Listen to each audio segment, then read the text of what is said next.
이른 아침 많은 사람들이 깨어나서 가장 먼저 하는 일이 무엇일까요? 스마트폰을 집어듭니다. SNS를 확인하고 메시지를 본들, 댓글을 본들, 마음이 텅 빈 느낌을 지울 수가 없습니다. 주변에는 사람이 넘쳐나는데 정작 누군가 내 말을 진심으로 들어주는 사람이 있을까요? 직장에서는 경쟁자이고, 가족 앞에서는 가장이고, 교회에서는 착한 성도여야 합니다. 누구도 내 진실한 마음을 모릅니다. 혼자라는 느낌이 들 때가 있지 않습니까? 밤이 유독 길게 느껴지고 누군가의 따뜻한 목소리가 그리울 때가 있지 않습니까? 이것이 바로 현대인의 깊은 외로움입니다. 그런데 여기 좋은 소식이 있습니다. 이 외로움을 완전히 치유할 수 있는 방법이 있습니다. 그것은 바로 하나님의 사랑입니다. 오늘 저는 이 깊은 외로움 속에서 당신을 찾아오시는 하나님의 그 사랑에 대해 함께 생각해 보겠습니다. 4가지 진리를 통해 당신의 외로움이 어떻게 치유될 수 있는지, 그리고 그 치유 속에서 어떤 위로와 힘을 얻을 수 있는지를 나누고 싶습니다. 함께 말씀을 통해 깨달아 보겠습니다. 첫 번째로, 하나님은 당신의 외로움을 아십니다. 세상이 어떻게 생각하든지, 당신이 얼마나 혼자라고 느껴도 하나님은 당신을 알고 계십니다. 이것이 얼마나 위로가 되는 말씀인지 아십니까? 마태복음 10장 29절에서 30절에서 예수님은 이렇게 말씀하셨습니다. 참새 2마리가 한 입 정도에 팔리지 않습니까? 그러나 너희 머리털까지도 다 세셨나니 그러므로 두려워하지 말라. 당신들은 많은 참새보다 귀하니라. 생각해보세요. 참새 한 마리, 얼마나 작은 피조물입니까? 하나님은 그 작은 참새도 모두 보고 계신다는 것입니다. 그리고 당신은 그 참새보다 훨씬 더 귀한 존재입니다. 하나님의 눈에 당신은 독특한 가치를 가진 소중한 사람입니다. 당신이 혼자라고 느껴도 하나님은 항상 당신을 보고 계십니다. 당신의 눈물을 보십니다. 당신의 한숨을 들으십니다. 당신의 가장 깊은 마음속 외로움까지도 다 아십니다. 올해 초 한 여성이 저에게 이런 고백을 했습니다. 그녀는 지난 10년간 남편과 함께 살면서도 말 한마디를 제대로 나누지 못했다고 했습니다. 아이들도 자라면서 엄마의 말을 듣지 않게 되었고, 직장의 동료들과는 표면적인 관계만 유지하고 있었습니다. 그렇게 혼자 울어야 했던 밤이 얼마나 많았는지 모른다고 했습니다. 그런데 어느 날 그녀가 교회에서 이 말씀을 들었습니다. 하나님이 자기 모든 것을 보고 계신다는 것입니다. 그때 그녀는 처음으로 누군가 자기를 알아준다는 느낌을 받았다고 했습니다. 울음이 날 정도로 감사했다고 했습니다. 사랑하는 성도님들, 하나님은 당신을 아십니다. 당신의 외로움을 아십니다. 그 외로움 속에서도 당신을 포기하지 않으십니다. 두 번째로, 하나님은 당신을 함께 계시려고 하십니다. 외로움의 반대는 무엇입니까? 혼자가 아니라는 것입니다. 누군가 함께 있다는 것입니다. 그런데 놀랍게도 하나님은 당신 곁에 오기를 원하십니다. 마태복음 28장 20절에서 예수님은 제자들에게 이렇게 약속하셨습니다. 모든 날까지 너희와 함께 있으리라. 이 약속은 당신에게도 주어진 것입니다. 당신이 믿음으로 나아갈 때 하나님은 당신 곁에 있으십니다. 혼자가 아니라는 것입니다. 누군가 당신의 옆자리를 차지하고 계십니다. 그것이 하나님입니다. 우리는 종종 외로움을 피하려고 해서 더 많은 사람을 찾습니다. SNS에서 더 많은 친구를 원하고 더 많은 모임을 참석하려고 합니다. 그런데 그럴수록 더 깊은 공허함을 느낍니다. 왜일까요? 왜냐하면 외로움의 근본 원인이 육체적인 고독이 아니라 영적인 고독이기 때문입니다. 하나님과 단절된 상태에서는 아무리 많은 사람 속에 있어도 외롭습니다. 역설적이지만 이것이 진리입니다. 한 60대 할아버지의 이야기를 들어보세요.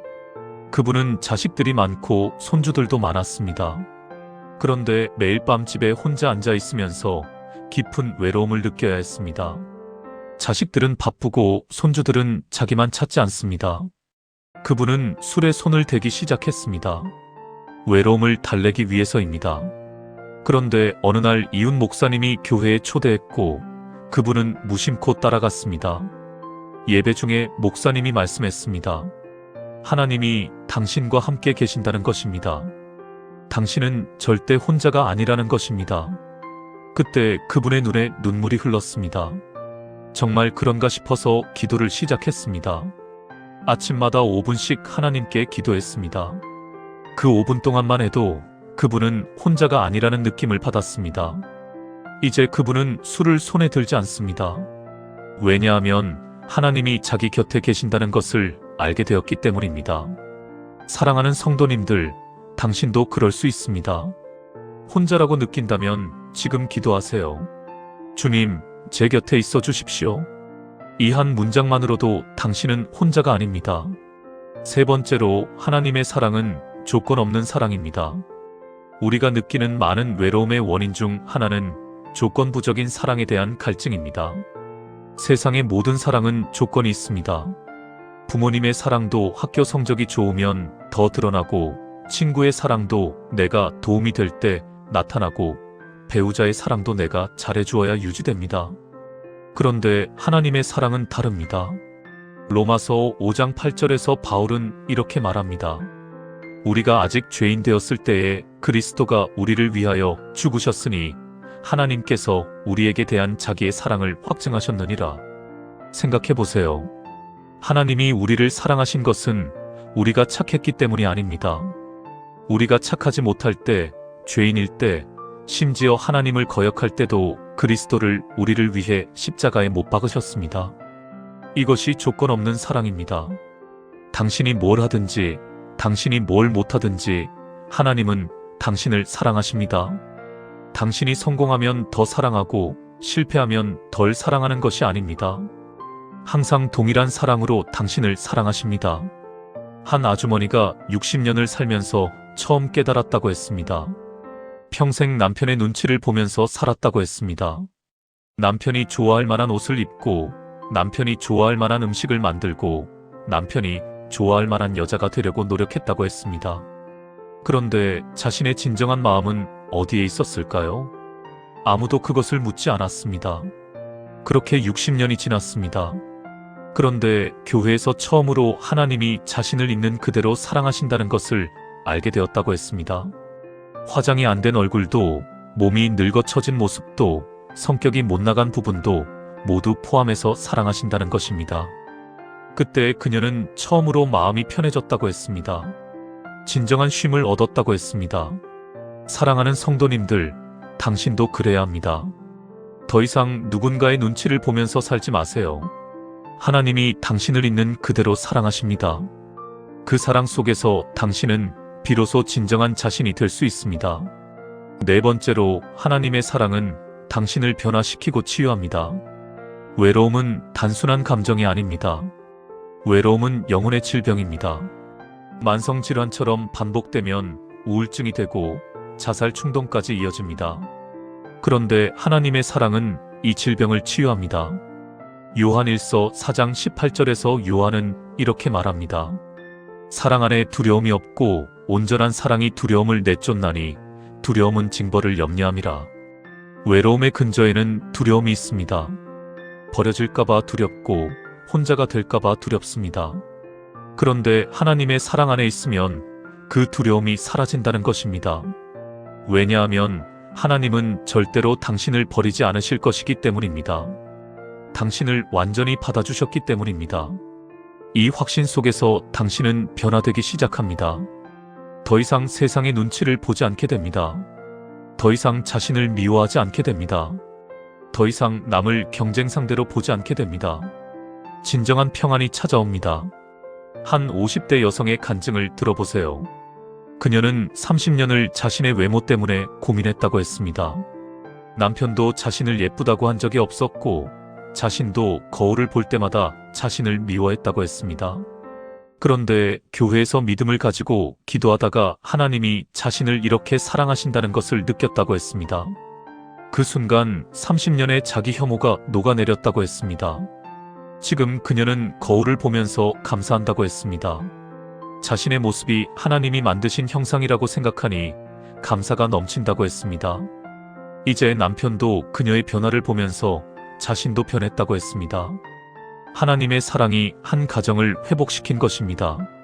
사랑하는 성도님들, 당신도 이런 변화를 경험할 수 있습니다.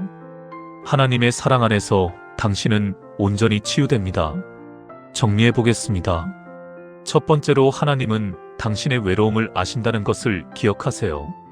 두 번째로 하나님은 당신과 함께 계시려고 하신다는 것을 믿으세요. 세 번째로 하나님의 사랑은 조건 없는 사랑이라는 것을 받아들이세요.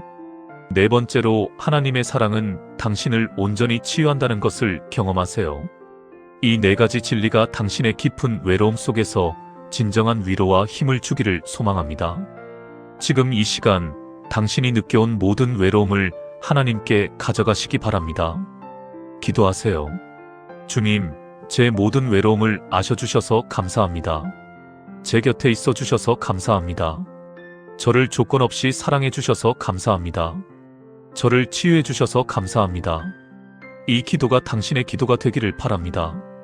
하나님의 사랑 안에서 모든 외로움이 치유되고 진정한 평안을 누리시기를 간절히 축복합니다. 여러분이 절대 혼자가 아니라는 것을 기억하시기 바랍니다. 하나님이 항상 당신 곁에 계십니다.